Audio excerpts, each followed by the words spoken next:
ప్రార్థన చేసుకుందాం. మహాపరిశుద్ధుడు, మమ్మల్ని మిక్కిలిగా ప్రేమించిన మా పరలోకపు తండ్రి, మీ యొక్క పరిశుద్ధ పాదములకు లెక్కించలేని స్థుతులు, స్తోత్రాలు, వందనాలు చెల్లించుకుంటున్నాను ప్రభువా. గడిచిన ఆదివారం నుంచి ఆదివారం వరకు మమ్మల్ని ఎంతో క్షేమంగాను సురక్షితంగాను కాపాడి ప్రభువా, నీ సన్నిధిలో ఈ విధంగా చేరి నిన్ను ఆరాధించటకు ఇచ్చిన మహాకృపను బట్టి, ధన్యతను బట్టి నీకు వందనాలు. ఆరాధన అంతటిని ఆశీర్వాదకరంగా జరిగించమని వేడుకుంటున్నాం. పాటలు పాడే బిడ్డలను మీరు బలపరచండి, వాయిద్యాలు వాయించే వారిని మీరు బలపరచండి, ఆత్మతో వారిని నింపమని వేడుకుంటున్నాం. నాయన వారి గళములను, వారి హస్తాలను మీరు బలపరచమని నీ సన్నిధిలో ప్రార్థిస్తున్నాను ప్రభువా. నాయన ముఖ్యంగా నీ దాసుని నువ్వు ఎత్తిపట్టమని వేడుకుంటున్నాం. నీ సిలువ చాటును మరుగుపరిచి మాకు కావలసిన చక్కటి హెచ్చరికలను, మంచి వర్తమానాన్ని మీరు మా కొరకు సిద్ధపరచమని వేడుకుంటున్నాం. రావాల్సిన ప్రతి బిడ్డను క్షేమంగా త్వరితంగా మీరు తోడుకురండి. నిర్లక్ష్య స్వభావాన్ని మీరు తీసివేయండి ప్రభువా. అయ్యో, మందిరానికి వెళ్ళాలన్న ఆశ, ఆతృత వారిలో మీరు పెట్టమని వేడుకుంటున్నాం. చేరువచ్చిన ప్రతి బిడ్డను, వారి కుటుంబాలని జ్ఞాపకం చేసుకోమని వేడుకుంటున్నాం. వారు ఏ సమస్యలతో, బాధలతో నీ సన్నిధికి వచ్చినారో వాటి నుండి వారికి విడుదల, నెమ్మదిని దాయిచేయమని వేడుకుంటున్నాను ప్రభువా. ముఖ్యంగా ఆరాధన అంతటిని నీ యొక్క ఆత్మాధ్వర్యంలో నీవు జరిగించి మీరే మహిమ పొందమని యేసు నామం పేరట బ్రతిమలాడి వేడుకొంచున్నాం తండ్రి, ఆమేన్. ప్రేమా యేసయ్య ప్రేమా, ప్రేమా యేసయ్య ప్రేమా, ప్రేమా యేసయ్య ప్రేమా, ప్రేమా యేసయ్య ప్రేమా. మారనిది మరువనిది, విడువనిది ఎడబాయనిది, మారనిది మరువనిది, విడువనిది ఎడబాయనిది. ప్రేమా యేసయ్య ప్రేమా, ప్రేమా యేసయ్య ప్రేమా, ప్రేమా యేసయ్య ప్రేమా, ప్రేమా యేసయ్య ప్రేమా. మారనిది మరువనిది, విడువనిది ఎడబాయనిది, మారనిది మరువనిది, విడువనిది ఎడబాయనిది.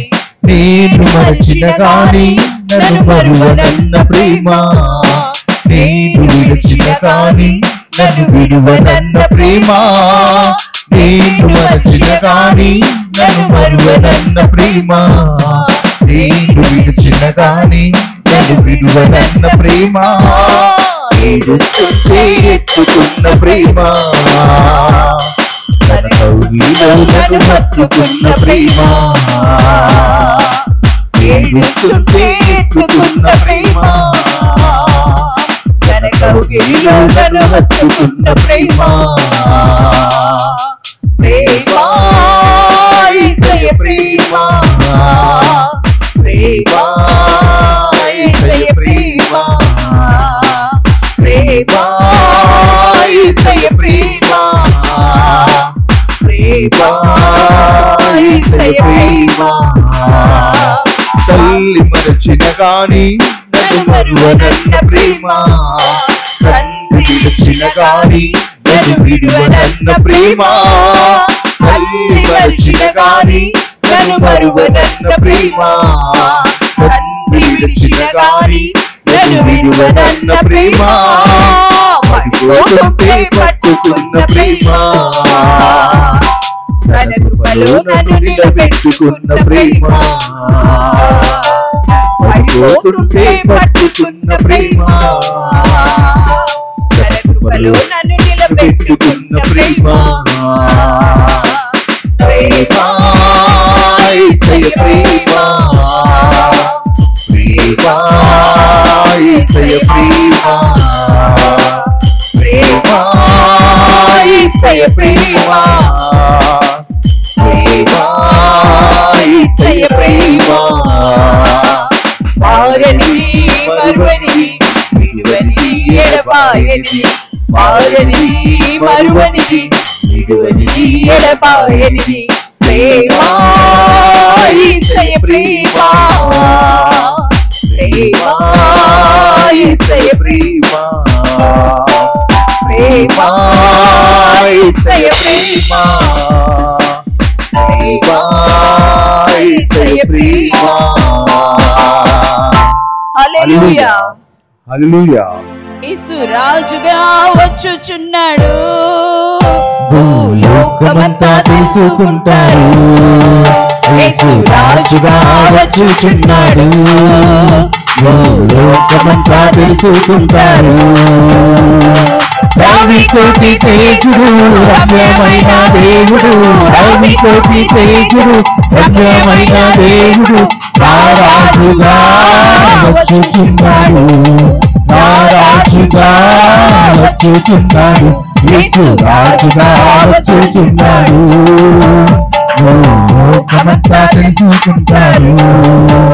యేసు రాజుగా వచ్చుచున్నాడు, లోకమంతా తెలుసుకుంటారు. మేఘాల మీద యేసు వచ్చుచున్నాడు, పరిశుద్ధులందరినీ తీసుకుపోతాడు. మేఘాల మీద యేసు వచ్చుచున్నాడు, పరిశుద్ధులందరినీ తీసుకుపోతాడు. లోకమంతా శ్రమకాలం, లోకమంతా శ్రమకాలం, విడువబడుట బహుఘోరం, విడువబడుట బహుఘోరం. యేసు రాజుగా వచ్చుచున్నాడు, లోకమంతా తెలుసుకుంటారు. యేసు రాజుగా వచ్చుచున్నాడు, లోకమంతా తెలుసుకుంటారు. ఏడేళ్ళ పరిశుద్ధులకు విందపోతుంది, ఏడేళ్ళ లోకం మీదికి సమరాబోతుంది. ఏడేళ్ళ పరిశుద్ధులకు విందపోతుంది, ఏడేళ్ళ లోకం మీదికి సమరాబోతుంది. ఈ సువార్త మోయబడు, ఈ సువార్త మోయబడు, వాక్యమే కరుగదు, వాక్యమే కరుగదు. యేసు రాజుగా వచ్చుచున్నాడు, లోకమంతా తెలుసుకుంటారు. యేసు రాజుగా వచ్చుచున్నాడు, లోకమంతా తెలుసుకుంటారు. రవికోటి తేజుడు రమ్యమైన దేవుడు, రవికోటి తేజుడు రమ్యమైన దేవుడు, నా రాజుగా వచ్చుచున్నాడు, నా రాజుగా వచ్చుచున్నాడు. యేసు రాజుగా వచ్చుచున్నాడు, లోకమంతా తెలుసుకుంటారు. యేసు రాజుగా వచ్చుచున్నాడు, లోకమంతా తెలుసుకుంటారు. హల్లెలూయా హల్లెలూయా. మయుడా నీలోనా కృపామయుడా, నీలోనా నివసింపచేసినందునా, నీనిగో రఘుకుల సింహాసనం, నీలో నివసింపచేసినందునా, నీనిగో రఘుకుల సింహాసనం, కృపామయుడా. అపాయము నా గుడారము సమీపించదీయక, అపాయము నా గుడారము సమీపించదీయక, నా మార్గములన్నిటిలో నీవే ఆశ్రయమైనందున, నా మార్గములన్నిటిలో నీవే ఆశ్రయమైనందున, కృపామయుడా. చీకటి నుండి వెలుగులోనికి నన్ను విడిచిన తేజోమయా, చీకటి నుండి వెలుగులోనికి నన్ను విడిచిన తేజోమయా, రాజ్యవంశములో రాజకత్వము చేసేదను, రాజవంశములు రాజకత్వము చేసేదడు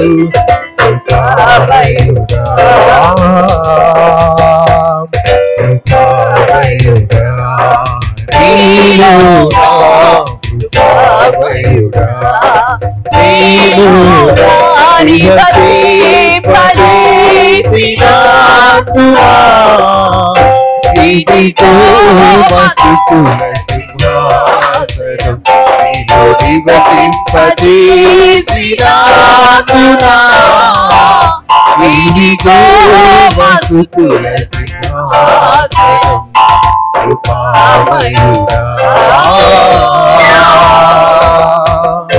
హల్లెలూయా హల్లెలూయా. దేవుని స్తోత్రం చెల్లిద్దాం. హల్లెలూయా హల్లెలూయా. మరొక పర్యాయము దేవుని మాటలు వినటానికి దేవుడు ఈ విలువైన సమయాన్ని మనకు అనుగ్రహించాడు. వచ్చిన మీ అందరికీ కూడా మీకు వందనాలు తెలియచేస్తూ ఉన్నాను. క్లుప్తంగా కొన్ని మాటలు మీ ముందు పెట్టాలని ఆశపడుతున్నాను. యోహాను సువార్త 15వ అధ్యాయము మొదటి 2 వచనాలు చదువుకుందాం. నేను నిజమైన ద్రాక్షావళిని, నా తండ్రి వ్యవసాయకుడు. నాలో ఫలింపని ప్రతి తీగను ఆయన తీసి పారవేయును. ఫలించు ప్రతి తీగె మరి ఎక్కువగా ఫలింపవలనని దానిలోని పనికిరాని తీగలను తీసివేయును. చాలండి. ఇది ఇంతకుముందు విని ఉండొచ్చు, చాలాసార్లు మనము చదివి ఉంటాము. ఇక్కడ యేసు ప్రభువారు చక్కని మాట దేవుని బిడ్డలను ఉద్దేశించి, సంఘాన్ని ఉద్దేశించి, పవిత్రపరచబడిన సంఘమును ఉద్దేశించి చక్కని మాట ఆయన సెలవిస్తూ ఉన్నాడు. నేను నిజమైన ద్రాక్షావళిని. ద్రాక్ష చెట్టును పాదుని ఎంతమంది చూశారు? ఏమండి, ఎవరు చూడలేదా? ఒకరిద్దరు ఎత్తారు. 3 ద్రాక్ష చెట్లు అంటే మన మామిడి చెట్లులాగా, జామ చెట్లులాగా ఏమండి అలా ఉండవు. కానీ ఇది చాలా విలువైన పంట. ఎక్కువ మనము బెంగళూరు వెళ్తూ ఉంటే అక్కడ దిబ్బూరు, రాజనగుంట ఆ ప్రాంతాల్లో ఎక్కువగా పండిస్తూ ఉంటారు. ఆ కాయలు, ద్రాక్ష పండ్లు కూడా రోడ్ల మీద బుట్టల్లో పెట్టి అమ్ముతారు. ఇక్కడ ద్రాక్షావళిని గురించి ఈ మాటలు చెబుతూ ఉన్నాడు. మనం శ్రద్ధగా ఆలకించాలి. నేను నిజమైన ద్రాక్షావళిని, నా తండ్రి వ్యవసాయకుడు. నాలో ఫలింపని ప్రతి తీగె ఆయన తీసి పారవేయును.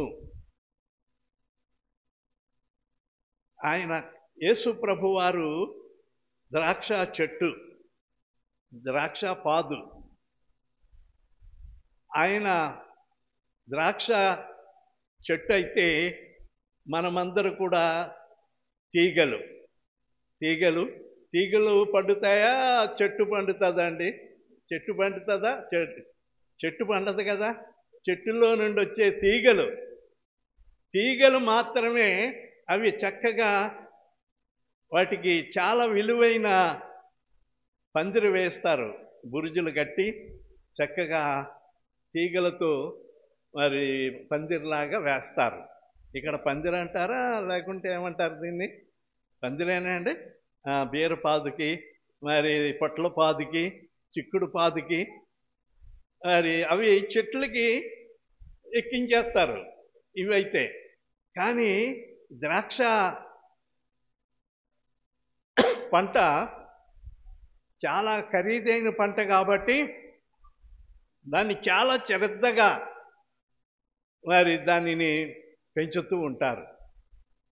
బైబిల్లో ద్రాక్ష వల్లిని గురించి చాలా మంచి వారి అర్థం ఇచ్చే మాటలు వ్రాయబడ్డాయి. అవన్నీ చెప్పడానికి సమయం లేదు, కానీ క్లుప్తంగా దీనిలో నుండి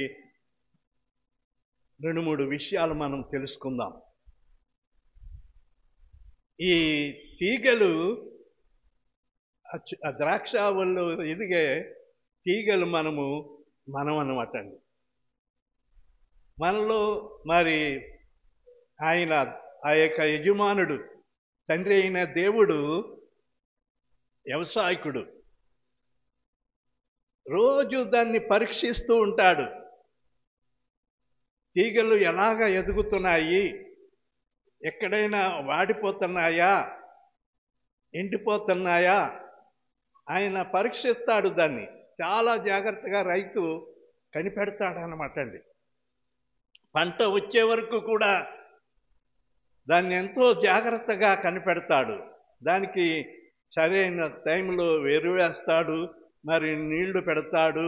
దాన్ని ఎంతో శ్రద్ధ చూపించి పనివారిని పెట్టించి మరి చూపిస్తూ ఉంటాడు. ఇక్కడ చెప్పబడిన ఈ ద్రాక్షావళి యేసు ప్రభు సాదృశ్యముగా ఉంది. సంఘములో యేసు ప్రభు వారు మరి ద్రాక్షావళికి ఆయనలో మరి తీగలు మనము. ఈ తీగలు నాలో ఫలింపని ప్రతి తీగ ఆయన తీసి పాడవేస్తాడట. ఎప్పుడు ఫలించవంటే ఆ తీగలో, ఆ యొక్క కాండములో నుండి, లేకుంటే ఆ ద్రాక్షావళిలో నుండి ఏమాత్రము పక్కకు తొలగిందనుకోండి, అదేమైపోతుంది? ఎండిపోతుంది. అలాగే దేవుని సంఘములో, సహవాసములో దేవునితో మనము సరిగ్గా ఉండకపోతే ఏమైపోతామంటే ఎండిపోతాం. రక్షణ పొందాం కదా అనుకుంటే సరిపోదు. రక్షణ పొంది ఎప్పుడో నీకు ఇష్టం వచ్చినప్పుడు దేవుని సన్నిధికి వచ్చి వెళ్ళటం, అది ఆయనకి ఇష్టం ఉండదు. ఎప్పుడు కూడా ఆయన బిడ్డలు ఆయనతోనే ఉండాలి. ఆయన బిడ్డలైన వారు ఆయనతోనే ఉండాలి. ఆయన బిడ్డలకు ఎంత విలువ ఇచ్చాడో తెలుసా అండి?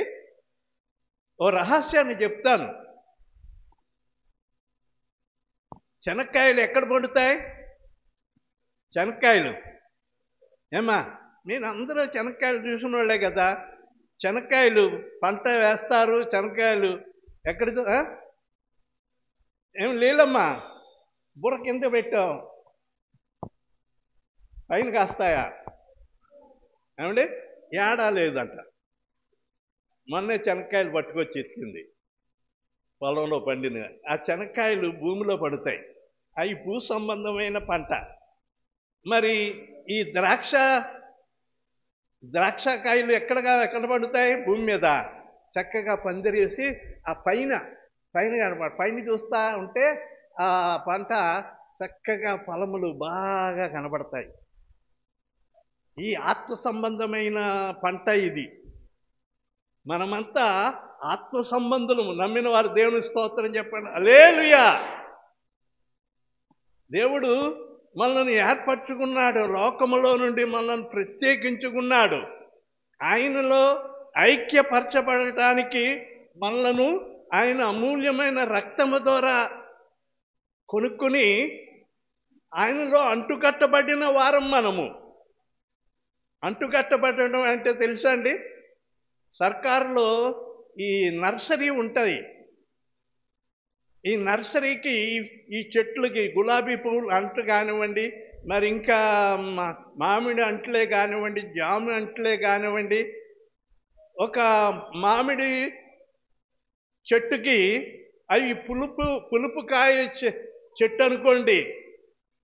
పులుపుకాయ పుల్లగా ఉండే ఆ కాయలన్నీ పుల్లగా ఉంటాయి.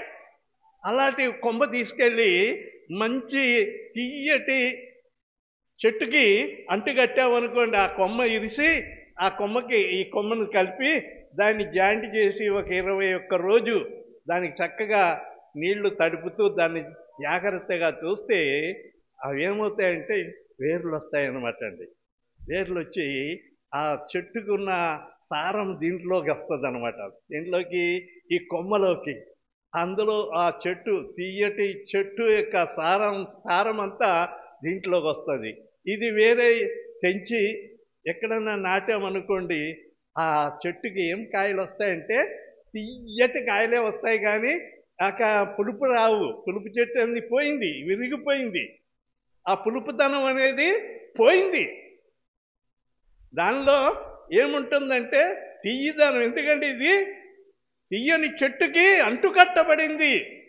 అలాగే దీనిలో మనం ఆత్మీయంగా ఆలోచన చేస్తే మనము చేదు సంబంధులము, అన్యజనాంగమైన మనము చేదు సంబంధులము, శాపగ్రస్తులము.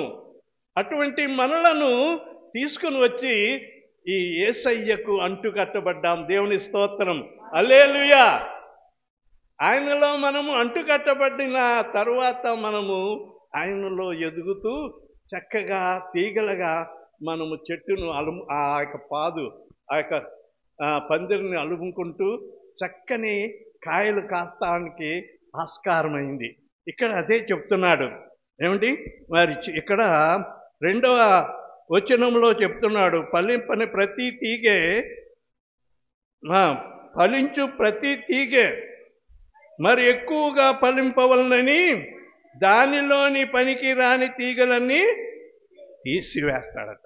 పనికి రాని తీగలు మనం బహుగా ఫలించాలి. ఆయన ఉద్దేశం ఏంటంటే బహుగా ఫలించాలి.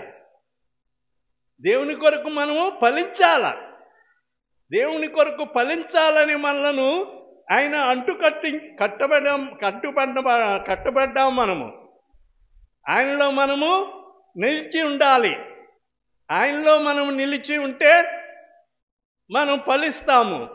ఫలించిన వారిని గురించి ఏమంటున్నాడో తెలుసండి? 3వ వచనంలో, నేను మీతో చెప్పిన మాటను బట్టి మీరిప్పుడు పవిత్రులై ఉన్నారు. చాలండి. ఇక్కడ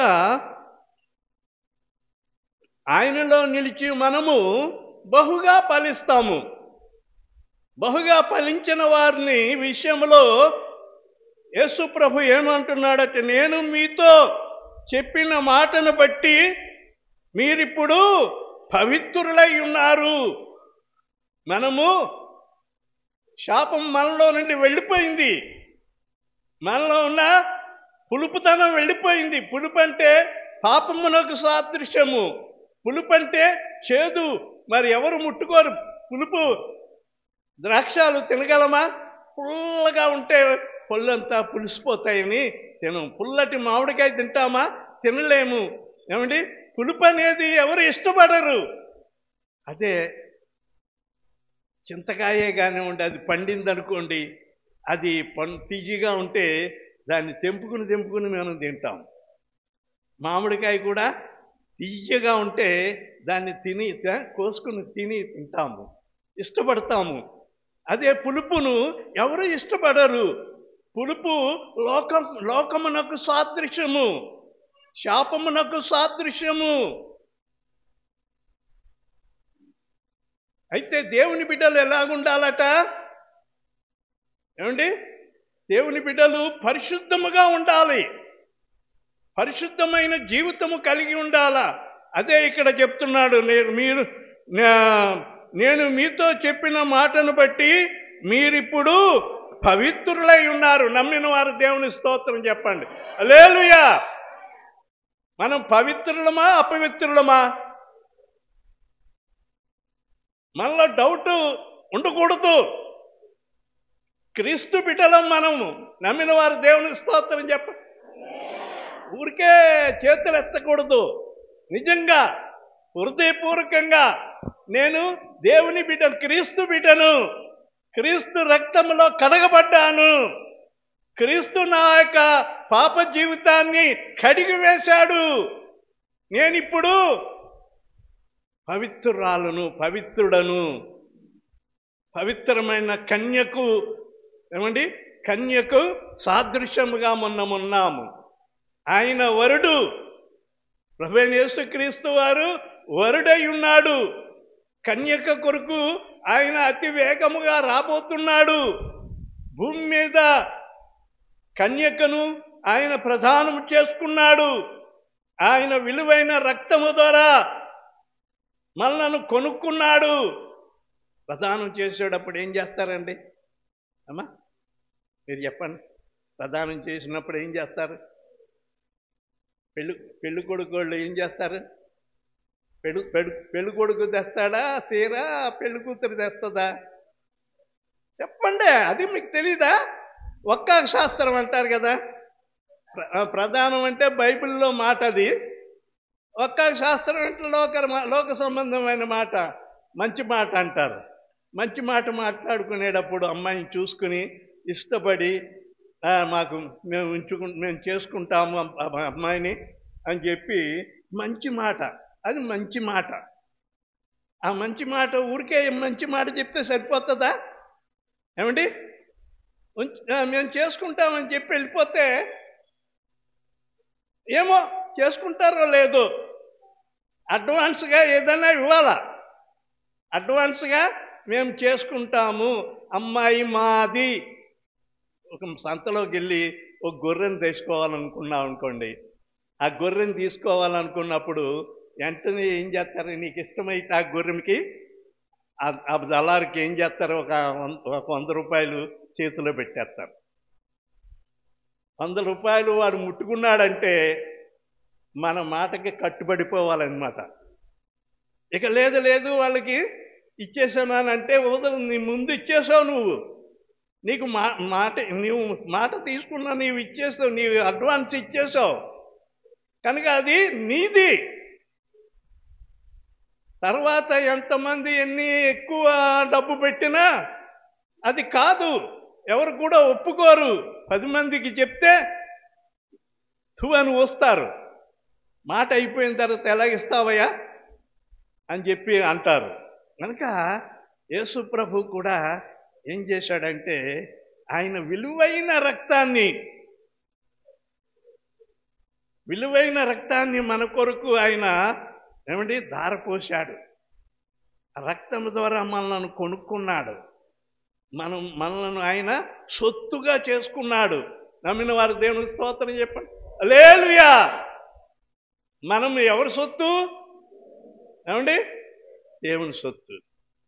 మాట అయిపోయిన తర్వాత ఈ అమ్మాయి అతని మీదే ఉండాలి కానీ ఏమండి చేసుకుంటానన్న అతని మీదే ఉండాలి కానీ పక్క చూపులు చూడకూడదు. చూడొచ్చండి ఏమ్మా? హృదయమ్మ నువ్వు చెప్పు. పెద్దదాను చూడకూడదు కదా. చూడకూడదు. చూసావంటే నీవు సరైన దాను కాదనమాట. మనము యేసయ్యకు ప్రదానం చేయబడిన వారము. మనము యేసయ్య సొత్తు.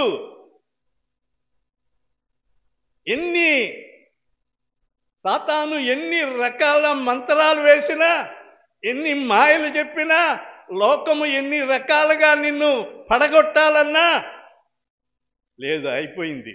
నా మనసు ఒక ఆయనకి ఇచ్చేశాను. ఆయన తప్ప ఇంకెవరు నాకొద్దు. ఆయన తప్ప నేను ఎవరిని చేసుకోను. ఆయనే నాకు. ఆయనకు ప్రదానం చేయబడ్డామని చెప్పి మీరు ఆ ఉద్దేశాన్ని మీరు మనసులో పెట్టుకోవాలండి. అయ్యా బాప్తీసం తీసుకున్నానంటే సరిపోదు. మరి బాప్తీసం తీసుకున్నా నీవు దేవునికి మాట ఇచ్చావు. ఎప్పటి వరకు? తుది వరకు ఆ పెండ్లి విందుకు. అక్కడ పెండ్లి విందు ఉంది. 7 ఏండ్లు మరి చక్కగా పెండ్లి విందు జరగబోతుంది. ఆ విందుకి నువ్వు పిలువబడతావు. ఆల్రెడీ నీకు శుభలే. ఆయన మరి నిన్ను ఏర్పరచుకున్నాడు. ఆ విందు కొరకు నువ్వు సిద్ధపడాలా. ఎన్ని కష్టాలు వచ్చినా, ఎన్ని అవమానాలు వచ్చినా, ఎన్ని శ్రమలు వచ్చినా, ఎన్ని సమస్యలు వచ్చినా, ఎన్ని ఎడబాట్లు వచ్చినా ఆయనలో నుండి మనము ఎడబాయకూడదు. ఆయన మనలను కట్టుకున్నాడు. మనం ఆయనలో అంటుకట్టబడిన వారము. మనము ఆయనలో ఉంటే బహుగా ఫలిస్తామండి. ఆయనలో ఉన్నామని మస్కా కొడతారు కొంతమంది. అబ్బో గంటలు గంటలు గంటలు గంటలు ప్రార్థన చేస్తారు. బయటికి వెళ్తే బూతులు, బయటికి వెళ్తే ఒక్క బూతు కాదు, అనేక రకాలైన ఒక బైబిల్ కంటే పెద్ద పెద్ద గ్రంథం రాయొచ్చు అనమాట. వాళ్ళు మాట్లాడే బూతులు తప్పు. దేవుని బిడ్డవు నీలో ఏముండాల? మార్పు ఉండాల. నీవు క్రీస్తుకు అంటుకట్టబడ్డావు నీవు. అందుకనే అంటాడు ఆ భాగములో, నాలో చూడండి 7వ వచనములో, నా యందు మీరును మీ యందు నా మాటలు నిలిచి ఉన్నాడలా నీకేది ఇష్టమో అడుగుడి. చూసారా, ఆయన అంటున్నాడు నా యందు మీరు. మనము ఎవరి యందు ఉండాలా? మనం ఎవరి యందు ఉండాలా? యేసయ్యలో ఉండాలా. మనము యేసయ్యలో ఉండాలా. యేసయ్యలో ఉంటే ఫలిస్తాము, బహుగా ఫలిస్తాము. యేసయ్యలో మనం ఉండాలా. అప్పుడు ఎప్పుడైతే మనం యేసయ్యలో ఉంటామా, మాటలు చెప్పుకోవటం కాదు, మన ప్రవర్తన ఎలా ఉందో చూడాలి. అందరూ గుర్తిస్తారు. గుళ్ళో ఒక రకం, బయట ఒక రకం. ఏమండి? గుళ్ళో ఒక రకం, బయట ఒక రకం. గుళ్ళో నీ అంత భక్తురాలు లేదు, బయటికి వెళ్తే నీ అంత హీరో, నీ అంత గొప్ప. ఏమండి? పనికిమాల దాన్ని లేవు. నువ్వు కాదండి, కొంతమంది. అలా ఉండకూడదు. నీవు క్రీస్తు బిడ్డవు. క్రీస్తుకు, యేసయ్యకు నీవు అంకితం అయిపోయావు. ఎన్ని పరిస్థితులు ఎదురైనప్పటికీ, ఎటువంటి పరిస్థితులు ఎదురైనప్పటికీ ఆయన వైపే చూడాల. ఆయన వైపే చూడాలండి. ఆయన వైపు చూస్తే నీవు బహుగా ఫలిస్తావు. బహుగా ఫలిస్తున్నావంటే ఆయన నిన్ను ఏం చేశాడంటే పవిత్రపరుచుకున్నాడు. ఈ మాటలను బట్టి మీరిప్పుడు పవిత్రులై ఉన్నారు. ఇంకొక 2 విషయాలు చూపించి నేను ముగించేస్తాను. 7వ వచనము 8వ వచనం చూద్దామండి. మీరు బహుగా ఫలించుట వలన నా తండ్రి మహిమపరచబడును. ఇందువలన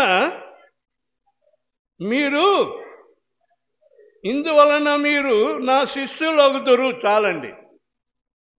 యేసు ప్రభువు చెప్తున్నాడు, మీరు బహుగా ఫలించుట వలన నా తండ్రి ఎవరండి? తండ్రి ఎవరు? వ్యవసాయకుడు, రైతు. దాన్ని పంట కొరకు కనిపెట్టే రైతు. మంచి పంట పండిందనుకోండి, రైతు ఆనందిస్తాడు. ఈ సంవత్సరము మంచి పంట తీసుకుంటున్నాము, మంచి పంట దేవుడిచ్చాడు, ఈ తీగలు ఎంతో చక్కని కాయలు కాసిని, ఎంతో మంచి ఫలం వచ్చింది అని ఆ తండ్రి, ఆ యొక్క వ్యవసాయకుడు ఆనందిస్తాడనమాట. తండ్రి ఆనందించాలా. ఏమండి? నీవు క్రీస్తులో ఉండాలా, బహుగా ఫలించాలా. ఫలించడం వలన వ్యవసాయకుడైన తండ్రి ఆనందిస్తాడు. ఆయనను ఆనందించే కార్యాలు మనం చేయాలి. నీవు ఎవరిని ఆనందింపచేయాలి? లోక సంబంధంగా భర్తకు భార్య, భార్యకు భర్త, వారి యొక్క పనులను బట్టి వారికి సంతోషం కలుగుతుంది. నా భార్య ఎంతో నా విషయంలో ఎంతో శ్రద్ధ తీసుకుంది. ఇప్పుడు దాకా అమ్మగారి గురించి చెప్పాను. పెళ్ళైన నాటి నుండి చనిపోయే వరకు కూడా నా విషయంలో చీమ కుట్టినా ఎంతో బాధపడేది.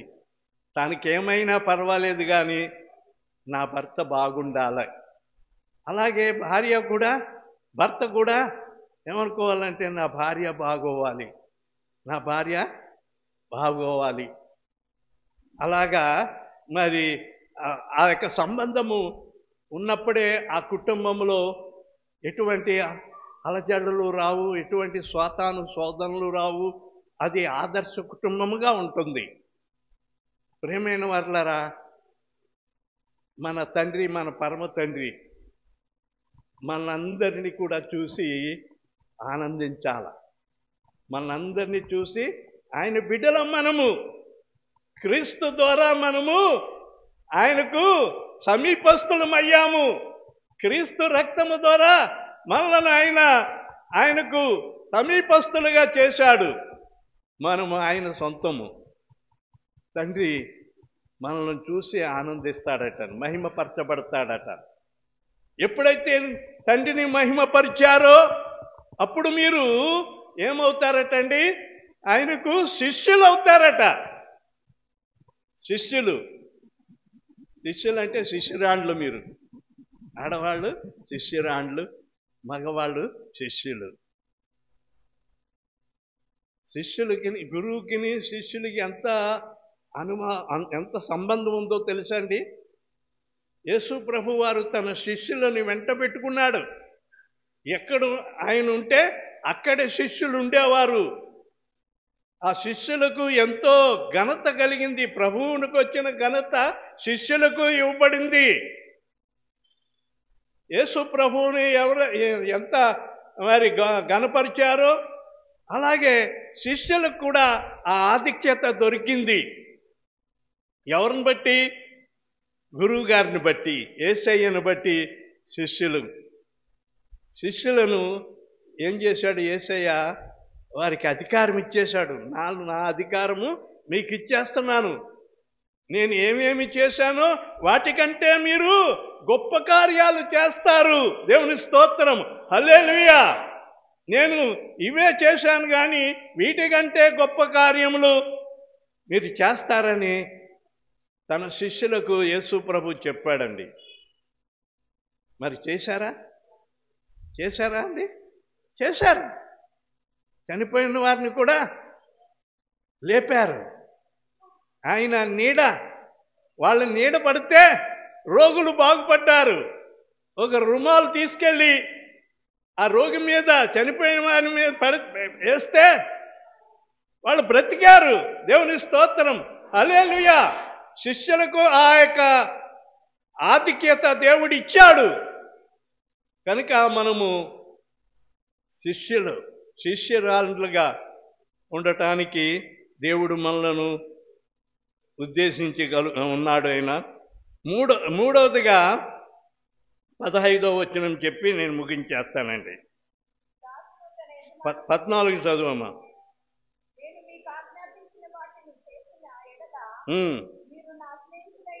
చూసారు ఎక్కడ 15లో, దాసుడు తన యజమానుడు చేయునది దానిని ఎరుగడు. దాసుడు ఉంటాడు, ఇంట్లో పనిచేసేవాడు. ఇంట్లో పనిచేసేవాడికి ఏమండి మరి అన్ని విషయాలు చెప్తారా అండి? ఏమా, ఇంట్లో పనిచేసే వాళ్ళకి అన్ని విషయాలు చెప్పరు.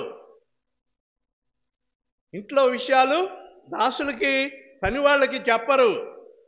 వాళ్ళు ఎక్కడైనా కూర్చుని వింటా ఉంటే, ఏయ్ నీకేం పని, బయటకు వెళ్ళి కూర్చో అని చెప్పి వాళ్ళని గద్దించి బయటకు పంపించేస్తారు. అదే స్నేహితులకైతే విషయాలన్నీ కూడా, తన ఇంటి విషయాలన్నీ స్నేహితులకి చెప్పుకుంటారు, స్నేహితురాండ్లకి చెప్పుకుంటారు, ఇరుగు పొరుగు వాళ్ళకి చెప్పుకుంటారు. అమ్మా, చెప్పుకుంటారా లేదా? కానీ చెప్పుకోవాల్సినవి చెప్పుకోవాలి, చెప్పుకోకూడనివి చెప్పుకోకూడదు. ఇంటి గుట్టు ఏమండి రట్టు చేయకూడదంట. ఇంటి గుట్టు నీ ఇంటి గుట్టు బయట చెప్పకూడదు. అది వాళ్ళు నీకు స్నేహితులు కాదు. సరైన స్నేహితులు ఏమండి, సరైన స్నేహితులు ప్రాణం పెడతారు. మీ స్నేహితులు ఎలాంటి వాళ్ళంటే మంచిదే, ఉంచుకొని. మంచి స్నేహితులైతే మంచిదే, దేవుడు వారిని దీవించుగాక. కొంతమంది స్నేహితులుగా ఉండి మోసం చేసేవాళ్ళు లేరా? మోసం చేసేవాళ్ళు లేరా? బోల్డ్ మంది ఉన్నారు. నమ్మి గొంతు కోస్తారనమాట అండి. తడి బట్టతోనే గొంతు కోసేస్తారు. చల్లగా ఉంటుంది, నీకు పీక్కి చల్లగా ఉంటుంది అని చెప్పి తడిగుడ్డ పట్టుకొచ్చి గొంతు కోసేస్తారు. నిన్ను మోసం చేస్తారు ప్రియమైన వాళ్ళారా. కానీ నిజమైన ప్రాణ స్నేహితులు ఉంటారండి. దేవుడు అబ్రహామును స్నేహితుడిగా చేశాడండి. అబ్రహామును దేవుడు స్నేహితుడిగా చేశాడు. ఎందుకంటే అబ్రహాము దేవునికి ఇష్టడుగా ఉన్నాడు. దేవుడంటే ప్రాణం పెట్టాడు. దేవునికి ఇంకా ఏది వెనుతీసేవాడు కాదు. కుమారుడు విషయంలో కానివ్వండి, కుమారుని బలిచ్చేయమంటే లేక పుట్టిన కుమారుని బలిచ్చేయమంటే సిద్ధపడిపోయి ఇచ్చేయటానికి. నా దేవునికంటే ఇంకా నేను దాచిపెట్టుకునేది ఏమీ లేదని చెప్పి అబ్రహాము దేవునికి సమస్తము అప్పగించేశాడు. అలాగే దేవుడు కూడా అబ్రహామును నమ్మాడు. అబ్రహామును నమ్మి అబ్రహాముకు దేవుడు తన చిత్తాన్ని అబ్రహాముకు చెప్పాడు. ఒక విషయంలో, సొదొమ గుమొర్రాల విషయంలో, లోతు విషయంలో, సొదొమ గుమొర్రాలు కాల్చివేయటానికి దేవుడు ఉద్దేశించాడు. ఎందుకంటే అది చెడిపోయిన పట్టణం అని. దాని విషయం అక్కడ లోతు కాపురం ఉన్నాడు. అబ్రహాము బంధువు. అబ్రహాము నుండి వేరేయి అక్కడ బాగుంది పచ్చడి ప్రదేశం అని అక్కడ కాపురం పెట్టాడు. అయితే ఆ పరిస్థితి లోతు అబ్రహాము నుండి వెళ్ళిపోయి అక్కడ ఉన్నప్పుడు కొంచెం బాగానే ఉంది. తర్వాత రాను రాను అక్కడ చెడిపోయింది ఆ పట్టణం. ఎందుకంటే అది సోయారు ప్రాంతము, పచ్చటి ప్రదేశము, మంచి పంట పండేది. తిని తాగి ఇష్టానుసారంగా ప్రవర్తించి దేవునికి దుర్మార్గంగా ప్రవర్తించినందువలన ఆ పట్టణాన్ని దహించేసి కాల్చివేయాలని దేవుడు ఉద్దేశించి ముందుగా అబ్రహాముకు తన చిత్తాన్ని చెప్పాడండి. నేను ఇలాగ చేయబోతున్నాను, ఆ సొదొమ గుమొర్రాలను కాల్చివేయబోతున్నాను అని చెప్పినప్పుడు అబ్రహాము దేవుణ్ణి వేడుకున్నాడు. అయ్యా, అక్కడ 100 మంది ఉంటే ఆ పట్టణమును కాపాడవా అని చెప్పండి. కాపాడుతాను. ఒక 10 మంది తక్కువైతే కాపాడవా? 50 మంది ఉంటే కాపాడవా? 40 మంది ఉంటే కాపాడవా? ఇలాగా తర్కించి స్నేహితులైతేనే అంత తెగించి తన స్నేహితులతో మాట్లాడగలరు. స్నేహితులు నమ్మి వాళ్ళు కూడా శాంతంగా మాట్లాడతారు. అదే స్నేహం లేదనుకోండి, ఇల్లు అడిగితే నీకెందుకయా, నేను చెప్పాలా నీకు అని చెప్పి కసురుకుంటారు. కానీ తండ్రి అయిన దేవుడు అబ్రహాము విషయంలో అంత 10 మంది ఉన్నా ఆ పట్టణాన్ని కాపాడుతానన్నాడు. ఆ పట్టణంలో 10 మంది కూడా లేరండి. లోతు భార్య, 2 కుమార్తెలు. ఎంతమంది? 4. వాళ్ళని బయటికి తీసుకొచ్చేసి దేవదూతలను పంపించి వాళ్ళని బయటికి తీసుకొచ్చి ఆ పట్టణాన్ని కాల్చి పాడేశాడు. ఆ సంగతి నేను ఆ సందర్భాన్ని మీకు చెప్పాను. ఎందుకంటే స్నేహితుడు అంటే ఎటువంటి స్నేహితుడై ఉండాలి? ప్రాణ స్నేహితుడై ఉండాలి. యేసయ్య మన స్నేహితుడు. యేసయ్య మన ప్రాణ స్నేహితుడు. మన కొరకు ప్రాణం పెట్టాడు. మనం మంచి గొర్రెలమని ఆ గొర్రెల కొరకు ఆయన ప్రాణం పెట్టాడు. ప్రియమైన వారులారా, ఇక్కడ 3వదిగా చెప్పబడినది ఏంటంటే, దాసుడు తన యజమానుడు చేయు దానిని ఎరుగడు గనుక ఇక మిమ్మును దాసులని పిలవక స్నేహితులని పిలుచుచున్నాను. దేవుని స్తోత్రం, హల్లెలూయా. మనము దేవుని స్నేహితులము. 1, ఆయన మనలను పరిశుద్ధపరిచాడు. మనలను ఏమా మనం పరిశుద్ధపరచబడిన వారమా లేకుంటే పాపులమా? పాపినయ్యా పాపినయ్యా పాపినయ్యా పాపినయ్యా పాపినయ్యా. ఎప్పుడు పాపివేనా? దేవుడు నిన్ను పరిశుద్ధపరిచాడు, నమ్ము. నీ పాపములన్నీ ఆయన తీసివేశాడు, మూటగట్టి మహాసముద్రం అడుగులో బాడేశాడు అనమాట. మళ్ళా పైకి రాకుండా తాడు కట్టి రాయి కట్టి దాన్ని మళ్ళా పైకి రాకుండా అది అడుగును బాడేశాడు. నీ పాపములు క్షమింపబడ్డాయి. నమ్మిన వారు దేవుని స్తోత్రం చెప్పండి, గట్టిగా చెప్పండి, గట్టిగా సంతోషంగా చెప్పండి. మనము పరిశుద్ధపరచబడినాం. యేసు ప్రభువే చెప్తున్నాడు, ఏమండి, మీరిప్పుడు పవిత్రులై ఉన్నారు. మనము పవిత్రులమైన దేవుని సంతానము, దేవుని బిడ్డలము. దేవుడు మనలను కన్యకగా సిద్ధపరచుకుంటున్నాడు. ప్రభువు రాకడ కొరకు మనము సిద్ధపడాలి. ఇంక వేరే ఆలోచన చేయకూడదు, ఇక వేరే తలంపులు ఉండకూడదు. ఆ పక్క నుంచి వాళ్ళు చూస్తున్నారు, ఈ పక్క నుంచి వీళ్ళు చూస్తున్నారు. ఆ పక్క చూపులు మానేయి. ఆ పక్క చూపులు ఏమీ ఆలోచన చేయొద్దు. సాతాను గాడు పక్కన చూస్తాడు, పక్క నుంచే చూస్తాడట. మొన్న ఒక అబ్బాయి నా దగ్గరికి వచ్చాడు. ఫోటోలో సాతాను ఫిలిం తీస్తాడట. ఇలాగా ఇప్పుడు నన్ను ఈ ప్రసంగాన్ని ఫీడ్ చేస్తున్నట్టుగా సాతాన్ని సెల్లో ఫీడ్ చేయటానికి రాత్రులు వెళ్తారట. పగలు దొరుకుతాయి రావాయి, పగలు దొరకవు. రాత్రులు లైట్ అట్టుకుని ఎవరిని రమ్మన్నా ఎవరు రావటానికి వెళ్ళేటోళ్ళు, బాబు సాతాను అంటే నేను రామని చెప్పి భయపడిపోతూ ఉండేవారు.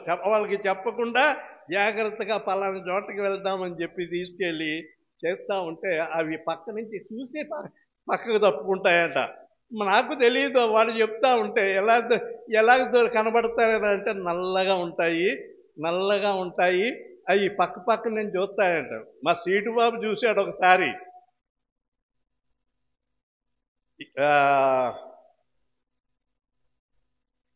ఎవరు నిర్మల వాళ్ళ ఊరు అడవిలో ఉందన్నమాట అండి. భయంకరమైన అడవి ప్రాంతానికి వీళ్ళు కారులో వెళ్తున్నారు. వీళ్ళంతా పడుకున్నారు కారులో.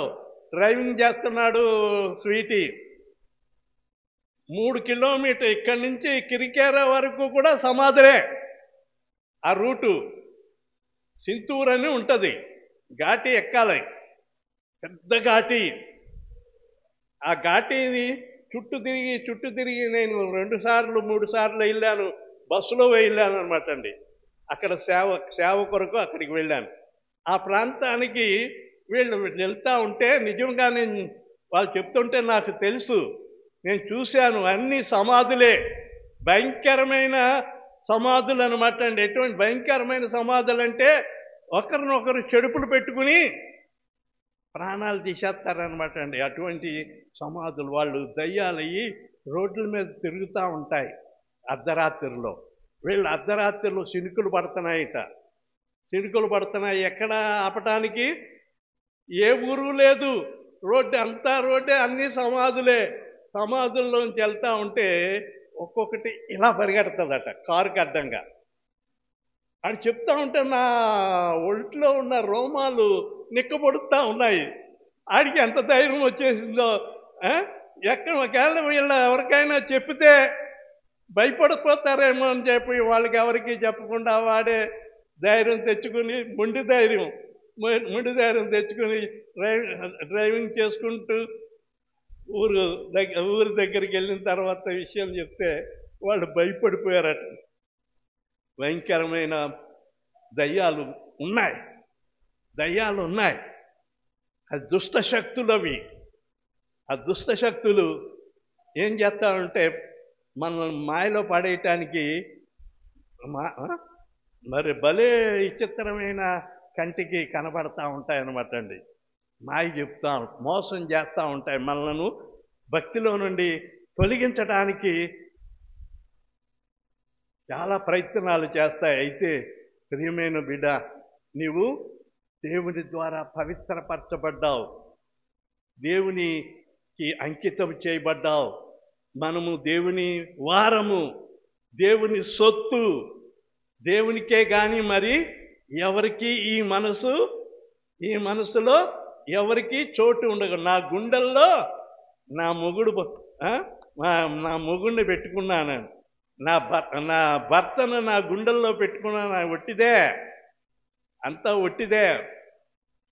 ఎంతవరకు పెట్టుకుంటారో అది వాళ్ళకే తెలియాలి. కానీ తర్వాత ఏదో ఫోటోలు పెట్టుకుంటారు, పర్సులో ఫోటోలు, తర్వాత సెల్లో పెట్టుకుంటారు. పిల్లల్ని బాగా ప్రేమించిన భర్తనో భార్యను పెట్టుకుంటారు. కానీ యేసయ్యను మన గుండెల్లో పెట్టుకోవాలి. యేసయ్యకే ఇక్కడ స్థానం ఉండాలా. మనము నోరు తెరిచిన యేసయ్యే, ఏమండి, పాట పాడిన యేసయ్యే, కళ్ళు మూసిన యేసయ్యే, ప్రయాణం చేస్తున్నాము యేసయ్యే, ఎక్కడున్నా యేసయ్యనే మనము ఆయన పిలిచే వరకు కూడా యేసయ్యనే స్మరించుకుంటూ మనము సాగిపోవాలి. అప్పుడే మనము బహుగా ఫలిస్తామండి. అప్పుడే మనము బహుగా ఫలిస్తాము. అప్పుడే మనము దేవునికి ఇష్టమైన ఫలములు మనలో ఉంటాయి. ఈ చేదు ఫలములన్నీ కూడా వెళ్ళిపోతాయి. మనం క్రీస్తులో అంటుకట్టబడిన వారం. ఇంకా అంటుకట్టబడ్డారో లేదో మీకు మీరు పరీక్ష చేసుకోండి. లేకపోతే ఈ వాక్యాన్ని బట్టి, అయ్యా నన్ను నీలో కట్టండి నాయన, నన్ను నీలో ఐక్యపరచుకోండి నాయన, నీవు నాకు కావాలి ప్రభువా, నేను చేదైన నా జీవితము, చీకటి బ్రతుకు నాది, పాపపు బ్రతుకు, నా బ్రతుకును మార్చి నాయన నా జీవితాన్ని సరిచేయండి ప్రభువా అని దేవుణ్ణి వేడుకోవటానికి మీరు ఇదే సమయము, ఇదే మిక్కిలి అనుకూల సమయము. ప్రియమైన వారలారా, సమయం అయిపోయిన తర్వాత నీవు ఎంత వెతికినా ప్రయోజనము లేదు. సమయము ఉండగానే, ఇల్లు ఉండగానే, దీపం ఉండగానే ఇల్లు చక్కబెట్టుకోవాలి. ప్రభువు మనకు సమీపముగా ఉండని ఆయనను వెతకాలి, ఆయనను వెంబడించాలి. దేవుడు ఈ మాటలు మన వినికిడిలో ఆశీర్వదించుగాక. ఆమేన్. పరిశుద్ధుడైన మా పరమ తండ్రి, నీ పరిశుద్ధ పాదములకు అనేక స్తుతులు స్తోత్రాలు చెల్లిస్తున్నాం. ఈ ఆరాధన ఇంతవరకు నీ మహిమార్థమై జరిగించినందుకు వందనాలు చెల్లిస్తున్నాం. చక్కని వాక్యము నైనా, చక్కని హెచ్చరికలు మేము వినగలుగుటకు సహాయం చేశావు మా ప్రభువా, మా దేవా. మేము సుక్కుపోయినప్పుడు, నీరసల్లిపోయినప్పుడు నాయన మా ప్రభువా, 102వ కీర్తనలో భక్తుడు ప్రార్థించిన రీతిగా మేము ప్రార్థించినప్పుడు నాయన గొప్ప ఆదరణ కలుగు చేసేవాడవు. దిక్కులేని దరిద్రుల యొక్క ప్రార్థన నిరాకరింపక నాయన వారి ప్రార్థనల వైపు తిరిగి ఉన్నానన్నావు మా ప్రభువా. మేము దిక్కులేని వారంగా ఉన్నప్పుడు, నిరాశలో ఉన్నప్పుడు, నాయన సొక్కిపోయి ఉన్నప్పుడు, బలహీనులమై ఉన్నప్పుడు, అనారోగ్యములతో బాధపడుతున్నప్పుడు, ఇబ్బందుల్లో ఉన్నప్పుడు, కుటుంబ సమస్యలు ఎదురైనప్పుడు, నాయన మా ప్రభువా, లోకములో ఎన్నెన్నో నాయన సమస్యలు మా మీదకి ఎదురవుతున్నప్పుడు మమ్మను ప్రదానం చేసుకుని ఉన్న మా ప్రభుడవు నాయన, మా విమోచకుడవు, మా ఆదరణకర్తవు, మా ప్రభువా, మా నాయకుడవు నాయన, మా యొక్క గురువు నాదా, మా ప్రభువా, మా స్నేహితుడవు నాయన. మేము నిన్ను మా ప్రభువా నాయన ఆనుకొనుటకు, నిన్ను ఆశ్రయించుటకు నీ కృప మాకొక్కొక్కరికి దయచేయండి. విత్తబడిన వాక్యం ప్రతి వారి హృదయంలో ఫలింపచేయండి. ముఖ్యంగా మేము నీలో అంటుకట్టబడిన వారముగా ఉండుటకు సహాయం చేయండి. ఇంకా నాయన వేరుగా ఉండి నాయనా మేము ఇలాగే ఉంటాము అని అనుకుంటే వారు ఎండిపోతారు. నాయనా నీలో అంటుకట్టబడటానికి నాయనా వారిలో ఇష్టం కలుగచేయండి. నాయనా మా ప్రభువా, వారిని అంగీకరించి నీ వైపు త్రిప్పుకొనవలసిందిగా మనం చేస్తున్నాం. సండే స్కూల్ చక్కగా పిల్లలు నాయనా వారు పాటలు వాక్యాలు నేర్చుకుంటూ ఉన్నారు. వారిని బట్టి నీకు వందనాలు. నాయనా వారిని దీవించండి, మంచి ఆశీర్వాదం వారికి దయచేయండి. బాలుడు నడవలసిన త్రోవానికి నేర్పించమన్నావు. నాయన వారు పెద్దవారైనప్పుడు ఆ మార్గము నుండి తొలగిపోక నాయనా నీ భక్తులుగాను నీ ప్రియ శిష్యులుగాను నీకు ప్రియమైన బిడ్డలుగా వారు ఉండటానికి అవకాశం ఉంటుంది కనుక ఇంకా అనేక మంది పిల్లలు సండే స్కూల్కు ఆకర్షింపబడి నీలోనికి రావటానికి సహాయం చేయండి. నాయనా నీ సన్నిధిలో సమర్పింపబడిన కానుకలను మీరు అంగీకరించండి. ఏమేమి తీసుకుని వచ్చి నీ సన్నిధిలో బిడ్డలు సమర్పించినారో వాటికి అనేక రెట్లు ప్రతిఫలం దయచేయమని నాయన ఈ వారమంతా నీ సన్నిధి మాకు తోడుగా ఉంచండి. తిరిగి మా గృహాలకు వెళుతుండగా నీ సన్నిధి మాతో ఉంచమని నజరేయుడైన యేసయ్య నామములో వేడుకొనుచున్నాను తండ్రి. ఆమేన్, ఆమేన్, ఆమేన్. మనమందు కీర్తన పాడుకొని ఆశీర్వాదంతో సెలవు తీసుకుందాం. స్తుతి మహిమలు నీకే ప్రభువా, నిత్యము నిన్నే కొనియాడెదా. స్తుతి మహిమలు నీకే ప్రభువా, నిత్యము నిన్నే కొనియాడెదా. హల్లెలూయా, హల్లెలూయా, హల్లెలూయా, హల్లెలూయా, హల్లెలూయా, హల్లెలూయా. దేవుని యందు నిరీక్షణయుంచి ఆయనను స్తుతించున ప్రాణమా. దేవుని యందు నిరీక్షణయుంచి ఆయనను స్తుతించున ప్రాణమా. మన తండ్రి అయిన దేవుని ప్రేమ, ప్రభువైన యేసుక్రీస్తు వారి యొక్క కృప, పరిశుద్ధాత్మని యొక్క నిత్య సహవాసము, సమాధానం కూడి వచ్చిన మనందరికీ సదా తోడై ఉండును గాక. Amen, amen, amen. Praise the Lord. అందరికీ praise the Lord. God bless you. మీ అందరికీ దేవుడు మేము దీవించుగాక. ఆమేన్. Thank you.